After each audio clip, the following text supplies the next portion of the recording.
오늘은 요한복음 7장 말씀을 가지고 하나님의 때를 따라 라고 하는 제목으로 묵상 나눔하도록 하겠습니다.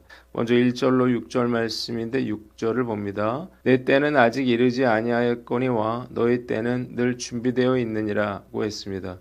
예수께서 38년 된 병자를 고치시고 오병이어의 기적을 통해서 5,000명을 먹이신 후에 예수님은 많은 사람들의 집중적인 관심을 받게 됐습니다. 그러나 예수께서 하늘로부터 내려온 생명의 떡이라 자신을 소개했기에 예수님을 죽이려고 하는 유대인들도 많았습니다. 때문에 예수님께서는 갈릴리에 머물러 계셨어요. 또한 그때는 유대인들에게 있어서 가장 인기 있는 명절인 초막절이 가까웠기에 예수의 형제들은 당신이 행하는 일을 제자들도 보게 여기를 떠나 유대로 가소서 스스로 나타나기를 구하면서 묻혀서 일하는 사람이 없나니 이 일을 행하려 하거든 자신을 세상에 나타내소서라고 말했습니다.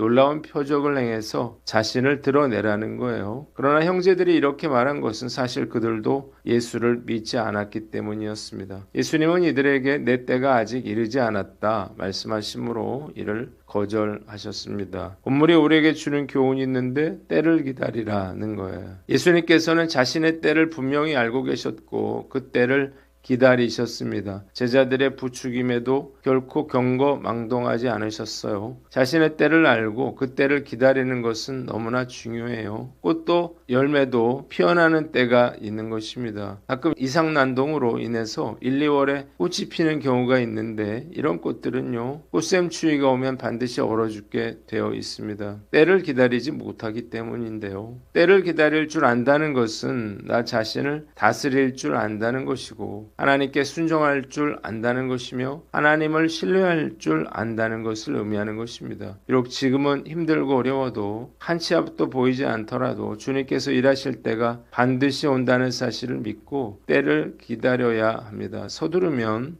아브라함처럼 이삭이 아니라 이스마엘을 얻게 되는 거예요. 평생 도자기를 구워온 한 장인이 진흙을 빚고 문양을 그려 놓은 후에 뜨거운 가마 속에 도자기를 넣었습니다. 제자들은 가마 속에서 도자기가 어떻게 변했는지 궁금해서 견딜 수가 없었어요. 한 제자가 스승님, 이제 그만 꺼내서 확인해 봐도 되지 않을까요? 벌써 충분히 뜨거워 보입니다. 라고 말했습니다. 그러자 장인이 대답하기를요. 지금 꺼내면 겉은 멀쩡해 보여도 속은 갈라진단다. 열기가 흙의 중심까지 전달되어 단단해질 때까지 그 침묵의 시간을 견뎌야 명품이 되는 법이야 라고 이야기를 했다 그래요. 하나님께서 우리를 고난의 가마 속에 두시고 아무 말씀도 안 하실 때가 있습니다. 그때 우리는 조급해하면서 주님이 이제 충분합니다. 제발 꺼내주세요 라고 외치죠. 하지만 하나님은 우리가 단순히 예쁜 모양이 아니라 어떤 충격에도 깨지지 않는 단단한 믿음의 명품이 되기를 원하십니다. 가마 문을 여는 손잡이는요, 우리가 아니라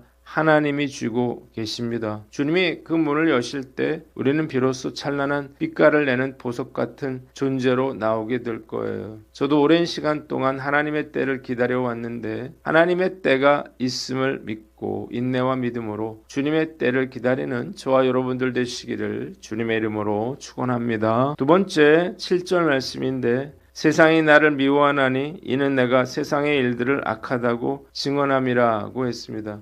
예수께서 공생애를 시작하시면서 처음으로 선포하신 말씀은 회개하라 천국이 가까웠느니라 라고 하는 말씀이었습니다.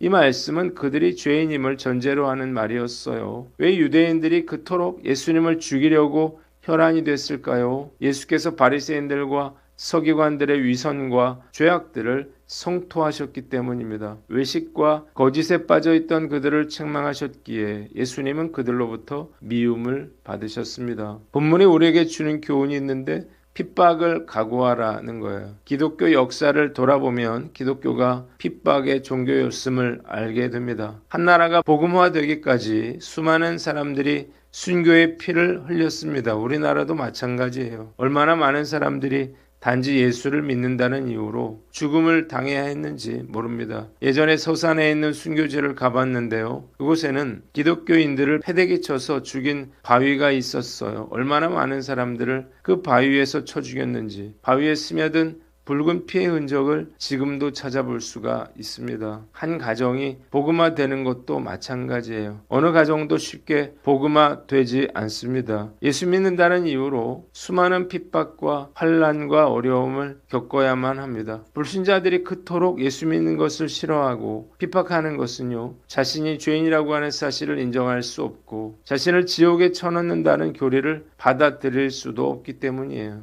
저는 불신자 가정에서 태어나서 목회자가 되기까지 정말 많은 어려움을 겪어왔는데 지금도 아버지로 인해서 어려움을 겪고 있어요. 얼마 전까지 아버지가 2주에 한 번씩이라도 1년 동안 교회에 잘 다니셨는데 이번 설을 계기로 다시 옛 모습으로 돌아가고 말았어요. 너무 가슴이 아픕니다. 주님께 아버지의 문제를 올려드렸어요. 그리고 주님께서 그 마음을 돌이켜 주시기를 기도하고 있습니다. 희생 없이 얻어지는 것은 아무것도 없어요. 그러나 두려워할 것은 없습니다. 주님의 은혜와 도우심이 있기 때문이에요. 또한 전도할 때 무시당하고 핍박받는다고 해서 낙심하지도 말아야 할 거예요. 당연한 일이기 때문이죠. 5월 전도 집회를 준비하고 있는데 잘 준비해서 전도에 최선을 다하는 저와 여러분들 되시기를 주님의 이름으로 축원합니다. 두 번째, 책망받는 것을 싫어하지 말아라 하는 거예요.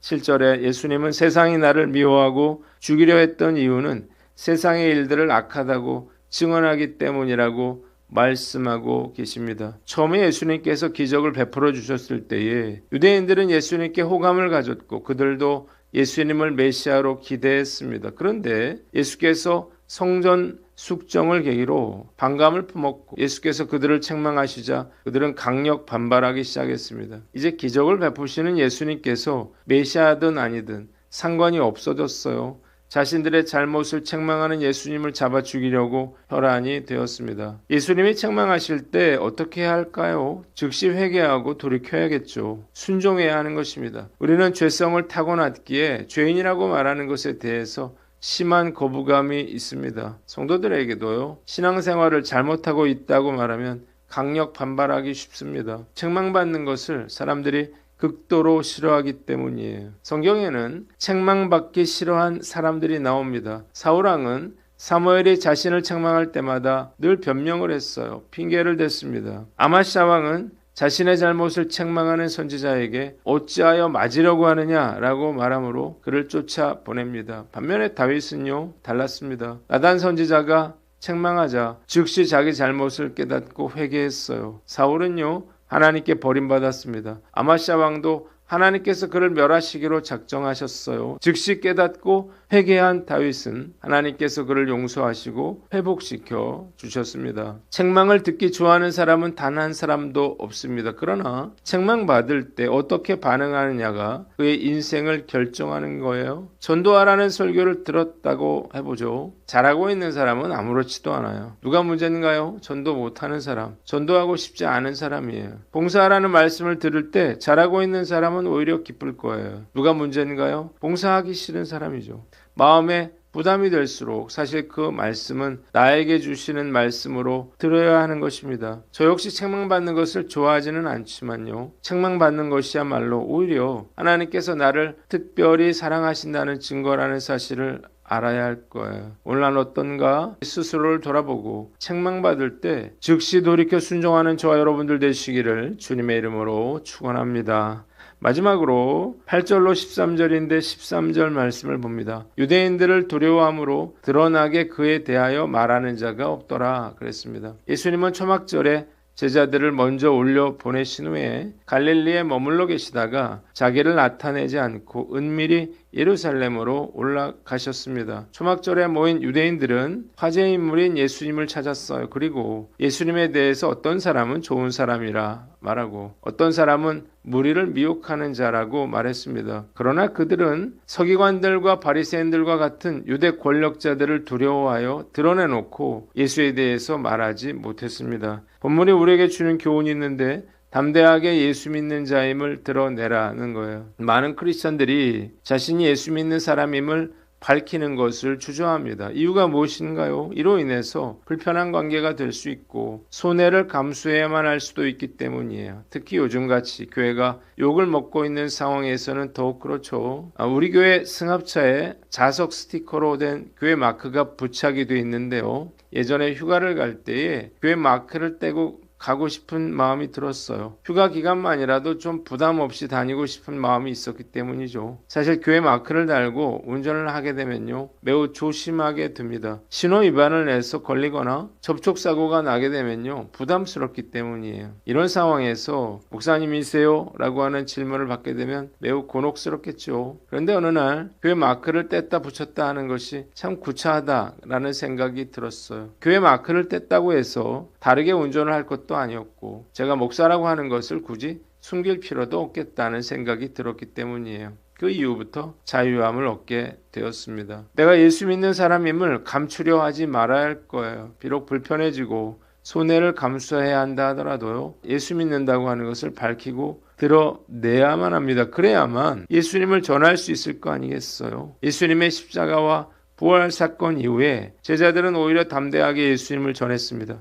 그들은 자신들이 눈으로 보고 귀로 들은 것을 말하지 않을 수 없다고 말하면서 죽음도 두려워하지 않고 예수님을 증거했는데 얼마나 멋진 모습인가요? 제자들처럼 담대하게 내가 예수 믿는 자임을 드러내고 예수님을 전하는 믿음의 사람이 되시기를 주님의 이름으로 축원합니다. 기도하겠습니다. 하나님 아버지, 우리가 하나님의 때를 기다리고 핍박을 각오하며 담대한 믿음을 허락하여 주시옵소서.